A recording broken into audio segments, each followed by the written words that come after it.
জ্ঞান আর ইলম আছে আল্লাহ তাআলা হযরত আদমকে শিখাইছিলেন কোন জায়গায় কোন ব্যবহার করতে হবে, ওইটাও আল্লাহ তাআলা আদমকে শিখাইছেন। কোন জায়গায় কিভাবে চলতে হবে ওইটাও হযরত আদম আলাইহিস সালাতু ওয়াস সালামকে শিক্ষা দিয়েছেন। দুনিয়াতে আদম আসিয়া সর্বপ্রথম কি করবে তাও হযরত আদম আলাইহিস সালাতু ওয়াস সালামকে আল্লাহ তাআলা শিখাইছেন। সুতরাং পৃথিবীর যত জ্ঞান যত ইলম দুনিয়াতে থাকার জন্য দরকার সমস্ত জ্ঞান সমস্ত ইলম হযরত আদম আলাইহিস সালাতু ওয়াস সালামকে আল্লাহ শিক্ষা দিলেন এবং বললেন, আদম যাও, ওই যে আমার ফেরেশতাদের কাছে যাও, ফেরেশতাদেরকে দিয়া তুমি আগে গিয়া তাদেরকে সালাম দিবা। সালাম দেওয়ার পরে তুমি একটু নজর কইরা তোমার কানটা খুলবা, কানটা খুইলা তুমি আদম দেখবা তোমার সালামের জবাব তারা কি দেয়, তুমি এটা তোমার কান দিয়া সুন্দর করে শ্রবণ করবা। হযরত আদম আলাইহিস সালাতু ওয়াস সালাম ফেরেশতাদের সামনে গেলেন। ফেরেশতাদের সামনে গিয়া হযরত আদম সালাম জানাইলেন, আসসালামু আলাইকুম। আসসালামু আলাইকুম। ফেরেশতারা জবাব দিলেন, আসসালামু আলাইকা। আল্লাহু আকবার বলেন, আসসালামু আলাইকা ওয়া রাহমাতুল্লাহ। হযরত আদম সালাম দিলেন, আসসালামু আলাইকুম, তোমাদের উপরে শান্তি বর্ষিত হোক, তোমাদের উপরে শান্তি বর্ষিত হোক। কিন্তু ফেরেশতারা জবাব দিলেন না।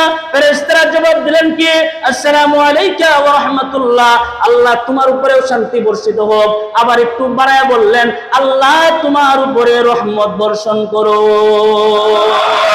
হযরত আদম যখন এই কথা শুনলেন, আল্লাহ রাব্বুল আলামিন হযরত আদম আলাইহিস সালাতু ওয়াস সালামকে বললেন, আদম তোমাকে দিয়া সর্বপ্রথম সালাম আমি জারি করায় দিলাম, তোমারে দিয়া সর্বপ্রথম সালাম বিনিময় কইরা দিলাম।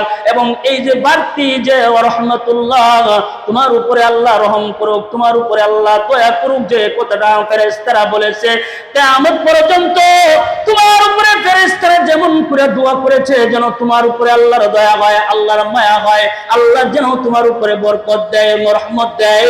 এই পৃথিবীর জমিনে তোমার যত মানুষ, তোমার যত সন্তান আছে, ওই সন্তানেরা যদি এই সালামটাকে জারি করে, এই সালামটাকে যদি তারা তাদের সমাজের মধ্যে বাস্তবায়ন করে, যদি তাদের এই দেশের মধ্যে বাস্তবায়ন করে, যদি তাদের নগরের মধ্যে বাস্তবায়ন করে, যদি তার গ্রামের মধ্যে বাস্তবায়ন করে, সে যদি তার মহল্লার মধ্যে যদি এই সালামকে বাস্তবায়ন করে, ও আদম তোমাকে যেমন কইরা রাহমাতুল্লাহ দিয়া সম্বোধন করেছে, আল্লাহ যেন তোমার উপরে রহমত দান করে, তোমার উপরে দয়া করে। তোমার সন্তানেরা যখন সালাম দিবে, আমি আল্লাহ তাআলা বইলা দিতেছি, এই সালাম জারি করলে কিয়ামত পর্যন্ত তোমার এই সন্তানদের উপরে আমি আল্লাহ তাআলা দয়ার বরকত দিয়া, রহমত দিয়া ভরপুর বানায় দিব। এজন্য এটা আদমকে আল্লাহ তাআলা সালাম বিনিময় করলেন, সালাম দেওয়া শিখাইলেন। সালাম শুধু এই সম্বোধন শুধু হযরতে আদমের ছিল না, মানুষ যখন দুনিয়া থেকে বিদায় নিয়ে চলে যাবে, যখন আল্লাহ তাআলার সামনে তাদের দেখা হবে, আল্লাহ তাআলা সর্বপ্রথম বান্দাদেরকে সালাম বিনিময় করবেন। সেখানেও সালাম হবে। আপনি যখন জান্নাতের গেটে দাঁড়ায় থাকবেন, জান্নাতের গেটে দাঁড়ায় থাকলে জান্নাতের হুরেরা, জান্নাতের যারা সিপাহ সালার, তারাও ওই জান্নাতের গেটের মধ্যে দাঁড়ায় থাকবে। জান্নাতের গেটের মধ্যে যখন দাঁড়ায় থাকবে, তারাও ওখান থেকে আপনাকে আগে সালাম বিনিময় করবে। তাহলে হযরত আল্লাহ তাআলার সাথে যখন দেখা হয় তখনও সালাম, জান্নাতের ভিতরে ঢুকলেন তখনও আপনার সাথে সালাম, দুনিয়া থেকে বিদায় নিয়ে যখন আপনি চলে যাবেন দুনিয়ার মধ্যে, আল্লাহ পাক তখন ফেরেশতাদেরকে নাজিল করবেন। ফেরেশতারা আপনার কঠিন মুহূর্তে, মৃত্যু মুহূর্তে আপনার কাছে আসবেন, আয়েশা বলবেন, এ বান্দারে, এ আল্লাহর বান্দা, কোনো পেরেশানি নাই, আল্লাহর পক্ষ থেকে তুমি সালাম গ্রহণ করো, আল্লাহ পাক তোমাকে সালাম দিয়েছেন, তোমার কোনো পেরেশানি নাই, তোমার কোনো দুঃখ নাই। ইন্নাল্লাযীনা ক্বালু রাব্বুনাল্লাহু সুম্মা ইসতাকামু তাতানাজ্জালু আলাইহিমুল মালাইকাতু আল্লা তাখাফু ওয়া লা তাহজানু ওয়া আবশিরু বিল জান্নাহ। আল্লাহ পাক তোমাকে সালাম দিয়েছেন, আল্লাহ পাক তোমাকে সুসংবাদ দিয়েছেন, তোমার কোনো পেরেশানি নাই। তাহলে দুনিয়া থেকে যেদিন বিদায় নিয়ে আপনি চলে যাবেন, সেই দিনও আল্লাহ পাক ফেরেশতা পাঠায় আপনাকে সালাম দান করবে। বাবা, এই সালামের পদ্ধতি এটা যদি আপনার সমাজে বাস্তবায়ন করেন, এটা যদি আপনার মহল্লায় বাস্তবায়ন করেন, এটা যদি আপনার সমাজে বাস্তবায়ন করেন, সালামের একটা বাতাস আছে, যে বাতাসটা, এই বাতাসটা সালামের বাতাস মানুষের কান দিয়া ঢুকে কলিজা পর্যন্ত গিয়া লাগে। সুবহানাল্লাহ। সালামের একটা বাতাস আছে, সেই বাতাসটা মানুষের কান দিয়ে ঢুকে দিলের মধ্যে গিয়া লাগে।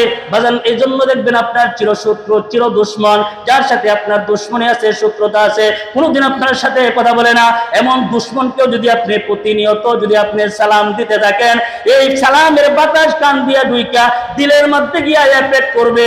আর প্রতিদিন যদি এই সালামটা আপনি বিনিময় করতে থাকবেন, শত্রু দেখবেন আপনার বন্ধু হয়ে যাবে। কথা বলেন ঠিক না বেঠিক?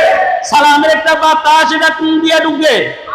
কান দিয়া ঢুকে কলিজার মধ্যে গিয়া লাগে। এই বাতাসটা যদি আপনার ভিতরে যদি আপনার লাগাই যাইতে পারে, এই বাতাসটা যদি আপনি আপনার শত্রুকে লাগাইতে পারেন, এমন বন্ধু হবে, এমন বন্ধু হবে, জিন্দেগিতে আর কোনোদিন আপনার সাথে দুশ্মনী করবে না। এজন্য সালামের প্রচলন ঘটানোর দরকার আছে না নাই? সালাম আগে আগে বাড়ায়া দেওয়া। বাবা, আমাদের সন্তানগুলোকে সালাম শেখানো দরকার। আমাদের সন্তানগুলোর ভবিষ্যতের চিন্তা করি আমরা, বিভিন্ন রকমের ভবিষ্যৎ চিন্তা করি। ইংলিশ মিডিয়ামে পড়ায়, বাংলা মিডিয়ামে পড়ায়, বিভিন্ন মিডিয়ামে তাদেরকে পড়ায় শুদ্ধভাবে ইংরেজি শিক্ষার জন্য, মানুষের সাথে কথোপকথন করার জন্য ইংরেজি শেখান, শুদ্ধ ইংরেজি শিক্ষা যেখানে হয় সেখানে যান। কিন্তু আপনার সন্তান সর্বপ্রথম যে শান্তি বিনিময় করবে, একজন আরেকজনের উপরে শান্তির দোয়া করবে, এই শান্তির দোয়াটা মুসলমান এখনো শুদ্ধ করে শিখে না। আমার উচিত আমার সন্তানকে, ছোট্ট সন্তানকে সালাম দেওয়া। আমার ছোট্ট সন্তান, 4 বছরের বাচ্চাটা, মেয়েটাকে আমি যখন মসজিদে নিয়ে আসি, আমি যখন তার সাথে ঘরে যাই, তাকে আমি সালাম দেই। শুধু তাকে সালাম দেই, শুধু সরাসরি দেই, বিষয়টা এরকম নয়। আমি যখন ঘরের ভিতরে ঢুকি সেখানেও সালাম দেই। তার সাথে যদি আমি মোবাইলে কথোপকথন করি, তারপরেও আমি তাকে সালাম দেই, কারণ সে আমার কাছে সালাম পায়। কথা বলেন ঠিক না বেঠিক? আমারে সে দিতে পারবে না, কিন্তু আমি তারে তো দিতে পারবো। কথা বলেন ঠিক না বেঠিক? সে আমার কাছে সালাম পায়, সে আমার কাছে শান্তির দোয়া পায়। এজন্য শান্তির দোয়া সন্তানকে করবেন নাকি মানুষের করবেন? জোরে বলেন। আগে ঘরের মধ্যে শান্তি বাস্তবায়ন করেন। আগে স্বামী হয়ে স্ত্রীকে সালাম দেন, বিবিরে আসসালামু আলাইকুম ওয়া রাহমাতুল্লাহ। রাসূলুল্লাহ সাল্লাল্লাহু আলাইহি সাল্লাম বলেছেন যে ঘরের মধ্যে সালামের এই শান্তি প্রচলিত আছে, যে ঘরের মধ্যে সালাম বিনিময় হয়, আল্লাহর পক্ষ থেকে ওই ঘরের মধ্যে আল্লাহ পাক বরকত নাজিল করে দেয়।